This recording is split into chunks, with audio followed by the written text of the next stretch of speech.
Alright, so what's up everyone? Welcome back to another video of Financial Gateways. You're with me, Ansh R. Hiran, and this is yet another episode of Weekly Market Analysis. Let's go.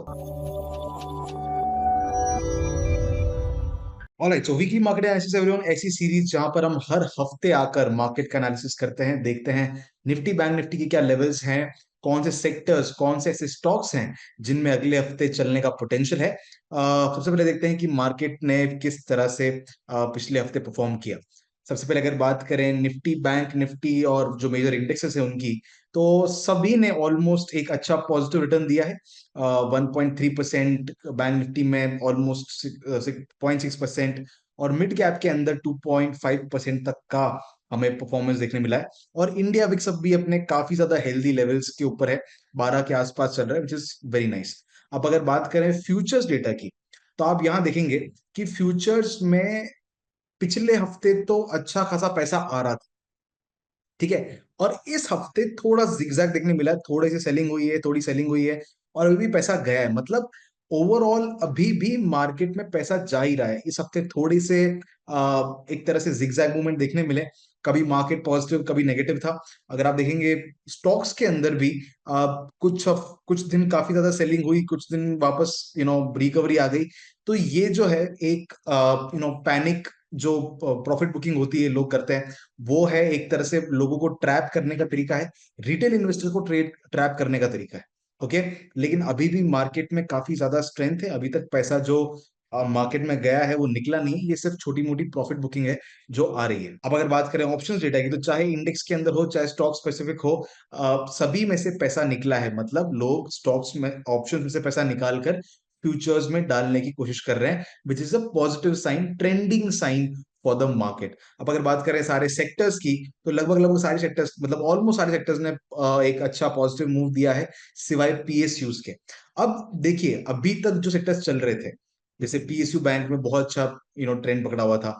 Metal जो stock थे, auto sector था, वो बहुत एकदम straight trend में चल रहे थे।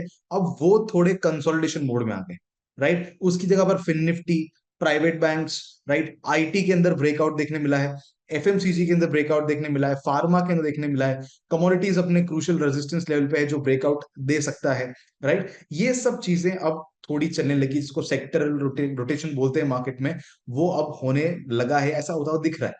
तो अब हमें हमारी क्या स्ट्रेटेजी होनी चाहिए?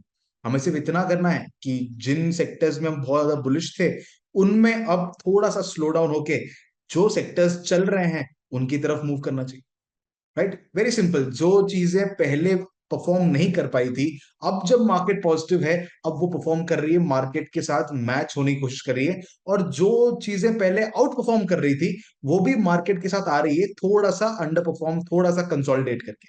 सो कंसोलिडेटिंग स्टॉक्स में से निकलकर ट्रेंडी स्टॉक्स को पकड़ना है, राइट। और ये जो सिंपल चीज मैंने आपको अभी 1 मिनट में कही है, इस चीज को समझने में लोगों को सालों लग जाते हैं। So hit the like button if you learning something new. Alright, so अभी अगर बात करें पिछले हफ्ते जो हमने स्टॉक्स दिए थे, जिनका एनालिसिस हमने किया था उनकी, तो एसकेएफ इंडिया के अंदर ट्रेड एक्टिवेट नहीं हुआ। हीरो मोटोकॉर्प के अंदर, नहीं, एक सेकेंड, हुआ है, सॉरी। एसकेएफ इंडिया के अंदर ट्रेड एक्टिवेट हुआ एंड एक स्टॉप लॉस हिट हुआ। हीरो मोटोकॉर्प के अंदर 2% लगभग का एक रिटर्न मिला था, उसमें भी स्टॉप लॉस ट्रिगर हुआ। उसके अलावा जीपीआईएल और UTI asset management company, Sun TV, इसी के साथ इमामी लिमिटेड, इन सब के अंदर काफी अच्छे रिटर्न्स देखने मिले और हमने ट्रेड प्रॉफिट बुक भी किए। एलआईसी और डाबर और एनएमडीसी के अंदर अभी भी ट्रेड चालू है। अब अगर बात करें उससे पहले के जो हमारे स्टॉक एक्टिवेटेड थे, उसमें अबॉट इंडिया के अंदर हमने प्रॉफिट बुक किया है, एचडीएफसी लाइफ, सीआई इंडिया के अंदर प्रॉफिट बुक किया है, जेएसडब्ल्यू के अंदर ट्रेड एक्टिव है, और बाल कृष्ण के अंदर हमारा स्टॉप लॉस ट्रिगर हुआ, क्योंकि थोड़ा वॉलेटाइल वीक था, थोड़े अप्स एंड डाउन आए थे। तो उसमें काफी सारे स्टॉप लॉस ट्रिगर हुए, बट ओके, ये भी, इस तरह का मार्केट भी देखने मिलता है, that is not a problem. अब ये तो थे पिछले हफ्ते मार्केट का हाल, देखते हैं अगले हफ्ते मार्केट में क्या हो सकता है। सबसे पहले अगर बात करें निफ्टी की, तो जो लोग इन लेवल्स को सीरियसली नहीं लेते, जो एडवांस में आपको हर हफ्ते देते हैं, I will show them the power of these levels. I just make it a 15 minutes chart, और आपको पता चलेगा कि हर एक लेवल को मार्केट ने कितना प्रॉपरली रिस्पेक्ट किया। जब ये रेजिस्टेंस था तो परफेक्टली रेजिस्टेंस दिया, ऊपर जाने के बाद यहीं पर सपोर्ट लिया, वापस ऊपर गया टकरा कर, एंड देन ब्रेकआउट हुआ। ब्रेकआउट होने के बाद फिर से इन्हीं लेवल्स के आसपास सपोर्ट लेकर, वापस सपोर्ट लेकर ऊपर जाने की कोशिश कर रहा है। So this is how all these levels are respected, चाहे आप छोटे टाइम फ्रेम पे देखें, बड़े टाइम फ्रेम पे देखें। और अभी तक जो पिछले हफ्ते के लेवल्स थे अभी भी इंटैक्ट हैं, राइट। ऊपर की तरफ 24,500 से लेके 580 तक के जो लेवल्स हैं ये स्ट्रॉन्ग रेजिस्टेंस है। और नीचे की तरफ 24,220 और 24,000 का एक स्ट्रॉन्ग सपोर्ट है। उसके नीचे 23,500 और 23,000 ऑफकोर्स जो राउंड नंबर है उसका एक स्ट्रॉन्ग सपोर्ट मार्केट को देखने मिलेगा। 20 मूविंग एवरेज का सपोर्ट भी ले सकता है। अब अगर बात करें बैंक निफ्टी की तो 53,000, 54,000 और उसके ऊपर 54,820 से लेकर 55,000 का एक इंपॉर्टेंट रेजिस्टेंस है। नीचे की तरफ 52,000 का सपोर्ट है, 51,470 का सपोर्ट है, 51,150 का एक स्ट्रॉन्ग सपोर्ट मार्केट ले सकता है। और इन्हीं रेंजेस के अंदर अगले हफ्ते भी मार्केट आपको नजर आए। अब अगर बात करें कुछ स्टॉक्स की तो पहला स्टॉक जो हमारे रडार में रहेगा that is bank of Baroda. यहाँ पर 20 मूविंग एवरेज के पास बैंक ऑफ बड़ौदा आया है। साथ ही साथ ये एक स्ट्रॉन्ग ट्रेंड लाइन है, यहाँ पर सपोर्ट लेता हुआ दिख रहा है। फिबोनाची डेली के ऊपर 50% के रिट्रेसमेंट के आसपास आया है। आरएसआई का 40 सपोर्ट लेने की कोशिश कर रहा है। तो ये सब चीजें दिखाती है कि बैंक ऑफ बड़ौदा के अंदर अगर डबल बॉटम बनता है दैट्स ग्रेट, नहीं भी बनता तो अगर प्रीवियस वीकली कैंडल का भी हाई क्रॉस होता है तो एक अच्छा upward move bank of Baroda के अंदर देखने मिल सकता है। Next stock in my radar is Hindustan copper. आप यहां देखेंगे तो 20 मूविंग एवरेज के ऊपर इम्परफेक्ट सपोर्ट लेने की कोशिश कर रहा है, नॉट परफेक्ट बट इम्परफेक्ट। और यहां पर आरएसआई का 60 सपोर्ट है, ग्रीन की वॉल्यूम ज्यादा है, 40 सपोर्ट है, ग्रीन की वॉल्यूम ज्यादा है, रेड की कम है। साथ ही साथ ये जो ओवरऑल ट्रेंड है मार्केट का यहां से लेकर यहां तक उसके अंदर ऑलमोस्ट 50% की यहाँ पे सपोर्ट लेने की कोशिश कर रहा है, 20 मूविंग एवरेज को क्रॉस करने की कोशिश कर रहा है। तो अगर ये सक्सेसफुली यहाँ का ब्रेकआउट देता है तो एक बहुत अच्छे रिटर्न्स, अच्छे रिस्क रिवॉर्ड के साथ हमें देखने हिंदुस्तान कॉपर के अंदर मिल सकता है। कमोडिटीज भी जो है फिर से वापस अपना ब्रेकआउट देने की कोशिश कर रही है, तो हो सकता है इसको उस ट्रेंड से सपोर्ट मिल जाए। Next organise radar is Chola finance, Cholamandalam finance. अगर आप यहाँ देखेंगे तो एक काफी टाइम से कंसोलिडेट कर रहा है और एक तरह का ट्रायंगल पैटर्न यहाँ पर फॉर्म किया है। अच्छा ट्रेंड है, वॉल्यूम ग्रीन की स्ट्रॉन्ग है। और अब इस कंसोलिडेशन का ब्रेकआउट अगर आता है, 20 मूविंग एवरेज का भी अब सपोर्ट लेने लग गया है यहाँ पे, तो अगर इसका ब्रेकआउट आता है तो एक अच्छा अपवर्ड मूव, आरएसआई का भी 60 क्रॉस ओवर हो जाएगा। तो हर तरह से ये एक स्ट्रॉन्ग स्टॉक दिख रहा है for the upcoming week. Next stock in my radar is Saregama India. यहाँ पे आप देखेंगे तो एक बहुत ही काफी टाइम से चली आ रही एक ट्रेंड लाइन थी, ट्रेंड लाइन क्या, एक हाई था जो एक तरह का कप पैटर्न बना रहा है, हमें ओवरऑल कप पैटर्न बना रहा है। इसका एक स्ट्रॉन्ग ब्रेकआउट हुआ है। इफ यू सी इसकी वॉल्यूम बहुत ज्यादा स्ट्रॉन्ग, राइट। स्ट्रॉन्ग वॉल्यूम के साथ यहाँ पर ओवरऑल स्ट्रक्चर बना है, बुलिश स्ट्रक्चर बना है। इसके बाद में ब्रेकआउट के बाद यहाँ कंसोलिडेट कर रहा है। अगर इस कंसोलिडेशन का ब्रेकआउट होता है ऊपर की तरफ तो डेफिनेटली एक स्ट्रॉन्ग मूव वापस ऊपर की तरफ आ सकता है। और एक तरह से कप एंड हैंडल पैटर्न को अगर आप ट्रेड करते हैं तो भी इस स्टॉक को आप कंसिडर कर सकते हैं। Next stock in my radar is Triveni, Triveni engineering. अगर आप यहाँ देखेंगे तो एक ओवरऑल अपवर्ड मूव आया, उस अपवर्ड मूव की वॉल्यूम बहुत स्ट्रॉन्ग थी, ग्रीन वॉल्यूम।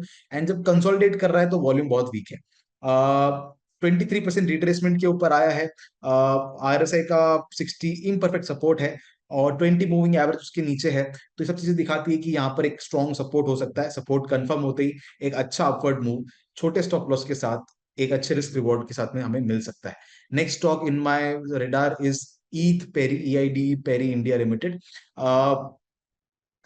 यहां हम देखेंगे 23% रिट्रेसमेंट का सपोर्ट ले रहा है, नीचे की तरफ 20 मूविंग एवरेज है, आरएसआई का 60 सपोर्ट है। Same strategy, volume of green is great, red is not that great, right. Trend का वॉल्यूम अच्छा है, कंसोलिडेशन का, करेक्शन का बहुत कम है, ओवरऑल स्ट्रक्चर अप ट्रेंड में है। तो अगर यहां पर सपोर्ट लेता है, एक तरह का डबल बॉटम भी बन रहा है।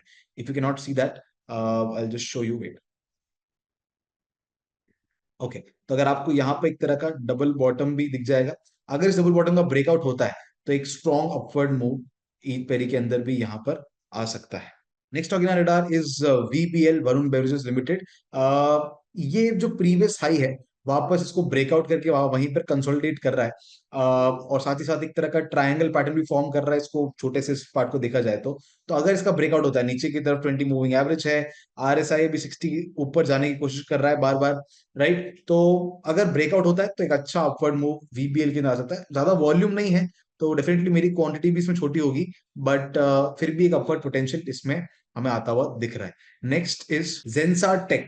अभी हम देखेंगे तो ओवरऑल जो एक अपवर्ड मूवमेंट आया है जिसमें ग्रीन की वॉल्यूम काफी स्ट्रांग थी, सेलिंग ना के बराबर हुई है, कंसोलिडेट कर रहा है यहाँ पर, और यहाँ से 23% रिट्रेसमेंट के पास आया है। वहां तो नहीं आया लेकिन ऑलमोस्ट वहां आ ही गया है। और आरएसआई का भी 60 सपोर्ट लेने की कोशिश कर रहा है।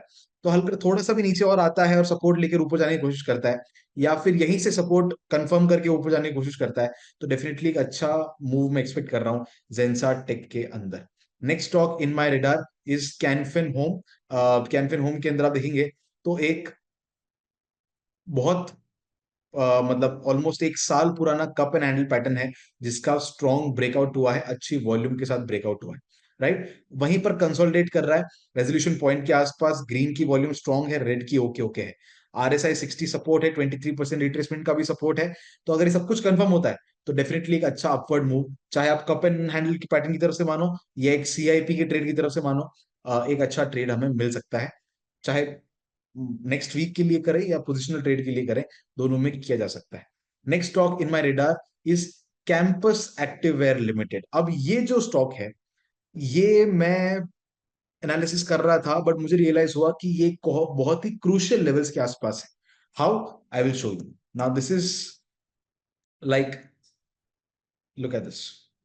काफी टाइम से एक डाउन ट्रेंड कैंपस के अंदर आया है, ये वीकली चार्ट है। काफी टाइम से एक डाउन ट्रेंड आया है, और मतलब 2022 के बाद, 2 सालों के बाद अब जाकर इसने 20 मूविंग एवरेज को क्रॉस किया है, मतलब एक अप ट्रेंड आने लगा है वीकली चार्ट के ऊपर। ओके, एंड आई गेस उतने ही 2-2.5 सालों के बाद अब ये जो स्टॉक है आरएसआई का 60 क्रॉस ओवर भी दे रहा है अच्छी वॉल्यूम के साथ। If you look at the volume, right, जितनी हैवी सेलिंग यहां पर हुई थी वापस उसको काउंटर कर रहा है। मतलब एक तरह से ये स्टॉक बॉटम फॉर्मेशन का एक बहुत ही स्ट्रॉन्ग सिग्नल दे रहा है। साथ ही साथ अगर आप देखेंगे तो एक तरह का इनवर्स हेड एंड शोल्डर भी ये बनाने की कोशिश कर रहा है। तो अगर इसका ब्रेकआउट होता है तो एक बहुत ही, मतलब जो लोग कहते हैं ना हमने बॉटम पे स्टॉक को खरीदा टॉप के ऊपर बेचा, तो बॉटम पे कब मिलता है? जब आप ऐसे पिटे हुए स्टॉक्स को देखते हैं जो बॉटम फॉर्मेशन का सिग्नल देते हैं। एंड ऐसे टाइम पे if you can take decent risk, अगर आप देखेंगे तो अगर मैं यहाँ पे ट्रेड करता भी हूं तो इसका स्टॉप लॉस अभी 290 के आसपास है, तो 230 के आसपास इसका कहीं स्टॉप लॉस बनता है। तो क्या इतना स्टॉप लॉस, 60 पॉइंट्स का स्टॉप लॉस, 30% का स्टॉप लॉस, 30 भी नहीं, ऑलमोस्ट 20% का स्टॉप लॉस अगर आप यहां पर लेते हैं, तब जाकर आपको अच्छा, अगर आप प्रीवियस हाई को भी टारगेट करें 600 पॉइंट का, तो 20% के स्टॉप लॉस के अगेंस्ट में ये पोटेंशियल रखता है एटलीस्ट 100% आपको रिटर्न देने का। So this is a good risk to reward. और इस तरह से, और अगर मैं इसको एक मंथली चार्ट भी बनाऊं तो मंथली में भी आपको दिखेगा जो डाउन ट्रेंड था इसको अब ये रिकवर करके ऊपर जाने की कोशिश कर रहा है। आरएसआई का भी 40 पे सपोर्ट मंथली पे लेकर ऊपर जाने की कोशिश कर रहा है। तो ओवरऑल ये बॉटम फॉर्मेशन को मुझे सिग्नल दे रहा है एक पोजिशनल ट्रेड, या फिर अगर आप इसको इन्वेस्टमेंट के तौर पे भी ले, 1 साल 2 साल के व्यू के लिए भी अगर आप देखें तो भी ये एक तरह से मेरे हिसाब से, मेरी कैलकुलेशन के हिसाब से डबल होने का पोटेंशियल रखता है, राइट। सो ये एक तरह से आई थिंक मैंने पहली बार इस तरह का एनालिसिस किया इस चैनल के ऊपर। ऑफ कोर्स हम हमारे स्टूडेंट्स के साथ तो ये करते ही रहते हैं, लेकिन हमारी यूट्यूब की जो ऑडियंस है उनके साथ this is the first time we are doing this. So yeah, hit the like button if you liking something new on this channel. और ऐसा ही पोजिशनल एनालिसिस जो है एक और स्टॉक पे, जो कि है हिंदुस्तान पेट्रोलियम। हिंदुस्तान पेट्रोलियम के अंदर आप देखेंगे तो एक तरह से ये कप पैटर्न का ब्रेकआउट हुआ है जो कि 2017 में इसका हाई बना था, राइट। 7 साल पुराना cup pattern. And if you see the upward movement over here, कितनी स्ट्रॉन्ग वॉल्यूम के साथ हुआ है, और वापस जो सेलिंग आ रही कुछ ज्यादा खास नहीं है। मतलब कितने बड़े बड़े इन्वेस्टर्स ने इसको बॉटम पे बाय किया होगा, and now they are waiting for a very very decent upward move, right. उसका ब्रेकआउट हुआ था यहाँ पर, एंड वापस कंसोलिडेट कर रहा है, कंसोलिडेट होकर वापस एजुकेशन पॉइंट के ऊपर आ रहा है। If I make it a daily chart, you will see कि वापस मार्केट उन्हीं लेवल्स के ऊपर आया है जहां पर इसने ब्रेकआउट दिया था, राइट। एंड अगर आप स्ट्रेटजीज की तरफ से देखें तो ग्रीन की वॉल्यूम स्ट्रांग है, रेड की कम है, गिरती जा रही है। आरएसआई का 40 सपोर्ट है ऑन डेली। अगर आप वीकली देखेंगे तो भी काफी स्ट्रांग था, अभी वापस एक तरह से टर्न हो रहा है ऊपर की तरफ। तो ये सब चीजें दिखाती है कि यहाँ पर मार्केट सपोर्ट ले सकता है, ये स्टॉक सपोर्ट ले सकता है, and it can be a great pick for swing के लिए। करना चाहते हैं तो प्रीवियस हाई के लिए मैं डेफिनेटली इस ट्रेड को लेना चाहूंगा। लेकिन पोजिशनल ट्रेड्स भी अगर मेरा व्यू है तो मैं डेफिनेटली इस स्टॉक को ऊपर के अच्छे खासे अपवर्ड टारगेट्स के लिए ट्रेड कर सकता हूँ। So yeah these are a few picks for this week. And इस हफ्ते हमने कोशिश की कि आपको रेगुलर्स जो हमारे होते हैं, आपकी वही मार्केट एनालिसिस किया, स्टॉक्स के ऊपर अपना व्यू दिया एंड आगे बढ़ गए, उससे हटकर थोड़ा और एनालिसिस, थोड़ा और इन डेप्थ नॉलेज आपको देने की कोशिश की है। एंड थोड़े से कैसे ऐसे टाइम पे जब मार्केट में स्टॉक्स आपको बॉटम लेवल्स पे मिलते हैं, उनको कैसे कैप्चर करते हैं, कैसे लॉन्ग टर्म व्यू रखते हैं, वो दिखाने की कोशिश की है। So I hope you're liking this entire series, and I hope you're learning something new every time. And I'll see you in the next one. Till then, keep learning and keep trading. Thank you so much.